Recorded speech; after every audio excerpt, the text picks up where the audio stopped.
Well, welcome back to the front stoop. It's been a little bit of a weird summer, the constant rain and now the oppressive heat has made it a little hard to be out on the stoop and have a conversation. But because of the nation's holiday, I thought this would be a good spot to stop before summer really gets going because the June was weird. So it hasn't really felt like summer started, although a lot of people say this is the middle of the summer, like July 4th weekend.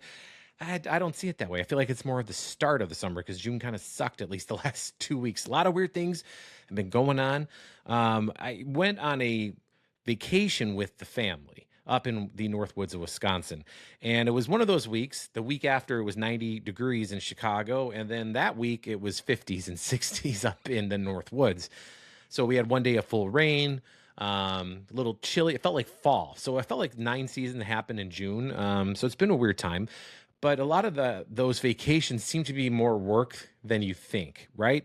I am the fortunate person in my family where my wife and I should say, we're the ones that plan the things, right? Like everybody else in the family doesn't really plan things. They love the things. They love going to the things. They're very appreciative. My brother sent me a thank you card, which was wonderful. It was a very nice surprise. But you're trying to make a bunch of people happy. So my mom and dad, my brother, my other brother with his wife and his kids, my kids, and then I have my mother-in-law and my sister-in-law. We're all there up in the North Woods, right? So everybody's got an opinion about something. Everybody wants you to tell you how money should have been spent, yet nobody wants to pony up for the said money. That's kind of how it goes. My wife, though, she set people straight. When people were complaining about how far it was and how there was not enough room, the very people that weren't really willing to offer up more money to stay at the cabin, because my wife and I and my dad split it, nobody else really paid, except they did in the end pay because I think this conversation of if you're going to be picky, then you might want to pony up some money. Otherwise, shut up and enjoy yourself and have a good time. But, as I'm going through that, and then, work was insane up until that point with the Obama Center opening up. I spent a lot of time in Woodlawn, in the Chicago neighborhood, Woodlawn, community area neighborhood, Woodlawn and West Woodlawn. Woodlawn, man, I can do a whole entire front stoop on that neighborhood alone. There's so much history on that. And I'll give you one brief, quick story about that, just because I think it's worth repeating, because it kind of gives you an idea of what Woodlawn was like. So if you've never been, it's Woodlawn is right where the Obama Center is. That's kind of East Woodlawn, where Jackson Park is part of Woodlawn. It goes all the way to the lakefront right there. And that's 63rd Street.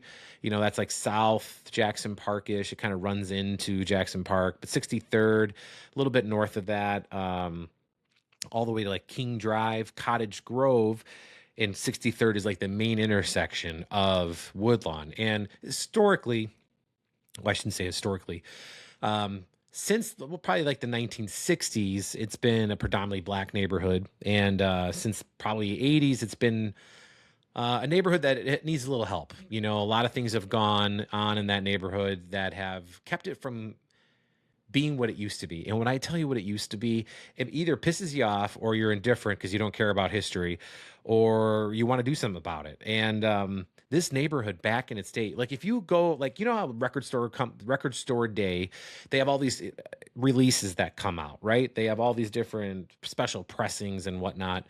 And I got a Nat King Cole record that my sister-in-law gave me. It was an awesome gift. And it was live recordings of a nightclub that doesn't even exist anymore, but it was in Chicago in like the 1960s, kind of like southwestish loop, in that general era. And this was all done right when the expressways were new. And the expressways that are built in Chicago, there's not enough history. There's not enough written history, at least not currently, that you can find about how big of an impact putting expressways into cities like Chicago had an effect, a diverse effect on the city. It was not a good thing that it could displace so many people. It created like boundary lines, like, like don't go on the other side of the railroad tracks and that kind of stuff. That's what the expressways did for Chicago, and predominantly ran through the south side of the city, west side of the city, and then northwest and got out of the city towards O'Hare, right? And Woodlawn was one of those areas, not necessarily affected by the city per se, but it does have a little bit of the Skyway kind of starting up around there, 90, all that. But more or less, what really got Woodlawn in the end was, according to one of the historians I talked to, was there was a loophole in like insurance claims where if your building burned down, you would get money. Well, a lot of these white owners of the buildings in Woodlawn in the 60s and 50s, neighborhood was changing to predominantly black neighborhood, and a lot of these owners wanted to get out. So what do? They lit the buildings on fire and they all burned down. So if you go down to the south side on 63rd Street, and to give you an idea, 63rd Street is the same area, the same street that Midway Airport is on. That's 63rd and Cicero. So if you go east down 63rd Street, you are going to run into Jackson Park. Not even that far. It feels like it's 100 miles away, but it's really not. It's not that far at all. But you go down 63rd and you hit, I think it's King Drive. That's where you see the L, and it's above ground, the elevated line. Come around, and then it goes down 63rd Street, and it's incredible to see because it's just, you just don't see it anywhere else. You just think it's only, on the north side of the city, the elevated line, or you think the subway or the red line. There's lots of elevated lines all over the south side. 63rd Street, it used to go down all the way to Jackson Park, and then like in the 80s there was some neighborhood push to not do it, and they cut a lot of it back to about Cottage Grove. That's where like the green line stops. But it used to go all the way to Jackson Park because of the World's Fair. That's why I think this is so cool. But the story I wanted to tell you is none of that, actually. It's about a regular night in Woodlawn in the 1960s. And maybe the late 60s, before the Martin Luther King riots and all that kind of stuff. And when the riots happened, they didn't happen in Woodlawn like they happened on Chicago's west side. And that was because of the Black Stone Rangers. I think I'm remembering that correctly. The gang was from Woodlawn, and they did not allow people of Woodlawn to destroy Woodlawn because they saw it was going on the west side, and they're like, absolutely not. This is where we live. You're not doing that. So to give you an idea of what Woodlawn was like, 63rd and Cottage Grove was the epicenter of Woodlawn. It was beautiful. It was thriving. There was a restaurant that's still there that was there since 1892 called Daly's. And if you like great food, you need to go to Daly's. It's worth the ride. I don't care where you live. It's a restaurant that's 120 years old. They know what they're doing. And trust me, they have 4 different kinds of steak alone at this restaurant. It's phenomenal. So you need to go and check that out. But any given night in Woodlawn, you walk out on 63rd Street, anywhere near the intersection of Cottage Grove and 63rd, and you would hear Hall of Fame music. What I mean by that, down the street, you would hear Ella Fitzgerald. And then down the other street, John Coltrane. And then, Buddy Guy down this way. And I'm not talking on a jukebox playing out of the club. No, they were actually playing live. There were so many venues and so many theaters on 63rd Street in Cottage Grove. It's incredible, and it's incredibly sad that it's mostly all gone. It's what Uptown is today in Chicago, with the Aragon Ballroom, and one day, God willing, the Uptown will be reopened. But you got the Riv, you got the Green Mill. Woodlawn was like that. They had a theater that was massive, the Trivial or Travoy, or I can't think of it right now because I haven't looked at my notes in a while. But that theater was by the same architects that did the Uptown Theater, and it's right smack dab on Cottage Grove, just a little bit south of 63rd Street. Now it's like a pharmacy, a Walgreens or something like that. But then there was a Cinderella Ballroom that is still there, and that is down the street. And then you have the hotel, which was this beautiful hotel, and it had a jazz lounge, which a lot of people say was kind of like the Green Mill of the South Side. And then up the street, you had a big, huge, the Pershing Hotel, other hotels that had massive ballrooms, kind of like the Aragon Ballroom on the north side. You had a version of that on the south side. So you would walk out and you would hear this incredible jazz music. And, for a long time, I'd ask my grandma and grandpa when I moved to the city, or my grandma, like, did you ever go here? Did you ever go there? And she'd always go, no. And I was like, but why didn't you go to the Aragon? Because they're from the south side. It's because they would go to these clubs. I just didn't know because they've been gone for 50 years. You don't know about them. But the south side of Chicago, man, the music, the live music, it was like something this city has never seen since. we're trying. It's scattered throughout, but that collection of music and the culture, I mean, there's so much. A Raisin in the Sun, the woman that wrote that, she lived in Woodlawn. Emmett Till lived in Woodlawn. There's so much history and there's so much to remember and to preserve. The 1893 World's Fair, Woodlawn. I mean, it goes on and on and on. Do yourself a favor, go down there and check it out, because I would love for you to do that, just because it is an outstanding place. The Obama Presidential Center is a marvel to see. It's cool. Whether you're not liked President Trump or not, or President Trump, wow, there's a slip, Obama or not, it's a really cool thing. It's first of its kind as far as a presidential library center. And it's in an area of the city that's got a lot of great history, a lot of that people don't know.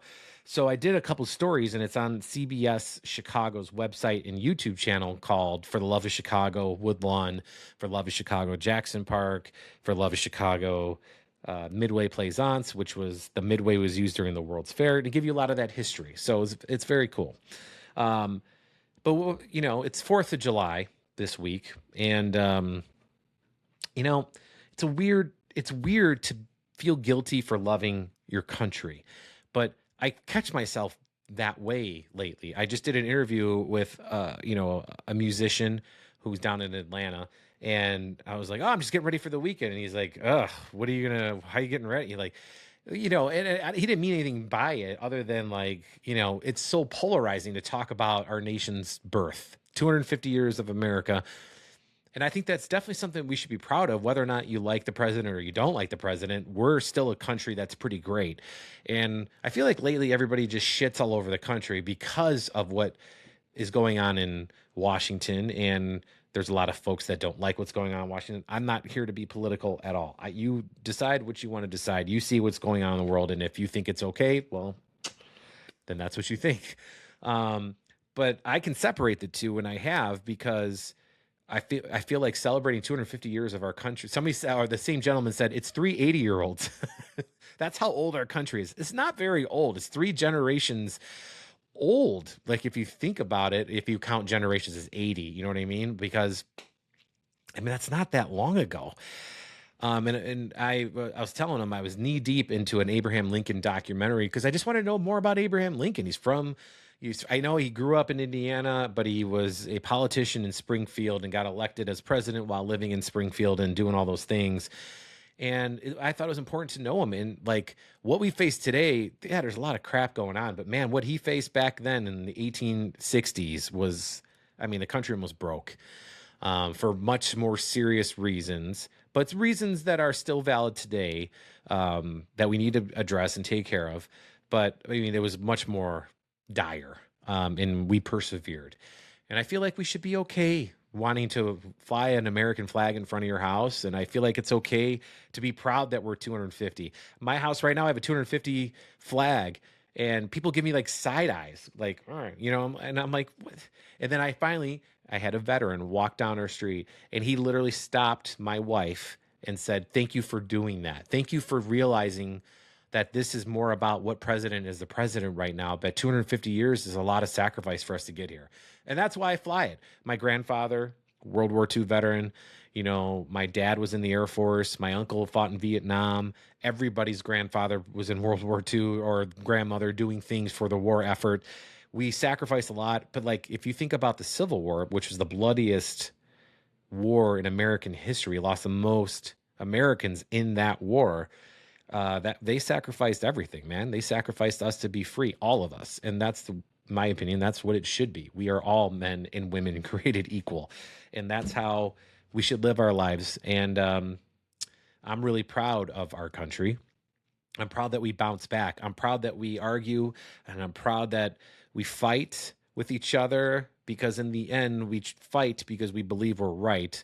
And historically, we fight and we get to a resolution we all can live with, for the most part.